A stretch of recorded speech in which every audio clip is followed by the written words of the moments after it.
Trending naman po isang German na nagbebenta ng empanada sa Pasig City. Pero meron palang malalim na dahilan kung bakit niya ginagawa yan.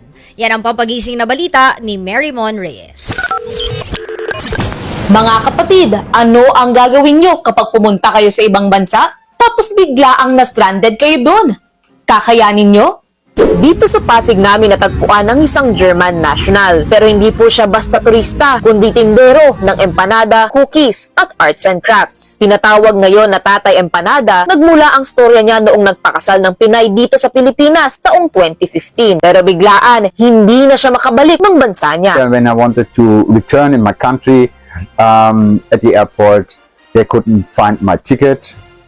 It was lost. Nobody could explain me why and how. The story was so unbelievable that they refused to help me, and same was here with the relatives and friends and neighbors from my wife. Hirap din siyang makontak ang mga kaanak sa Germany. Taong 2016 at 2017, naging mapait ang relasyon niya sa asawa. Kaya naman para matustusan ang sarili ay nagdesisyon na siyang magtinda sa kalsada. Sinimulan niya yan sa pagbebenta ng art pieces hanggang sa noong 2022 ay nagtitinda na rin siya ng empanada. Malayong-malayo raw ang buhay niya noon, lalo't degree holder raw siya ng IT Systems Engineering at Administration Business Management sa Germany. Kaya si Tatay, masamang-masama ang loob sa buhay na dinaranas niya ngayon.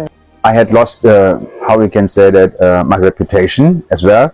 Nobody was helping. Say that many foreigners are trapped by young women. Of course, I know that the Philippine country is not the richest one in the world, and that's why those people are called like gold digger, just to fulfill the duty of the family, equally at what cost. If that guy is dying or not, this is not what I would define as hospitality.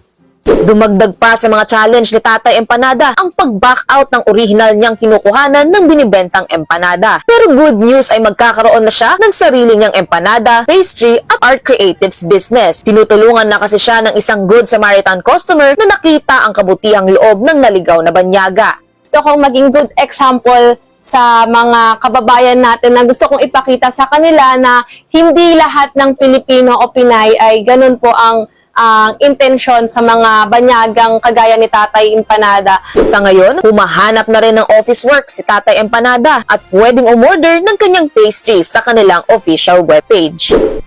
Huwag po nating gamiting susi sa kahirapan ang paggamit ng tao. Sa halip, gawin po silang inspirasyon o kaya naman ay katuwang na mamahalin ng tapat at tunay. Mobile Journal Mary Mon Reyes po, hatid ang muka ng balita.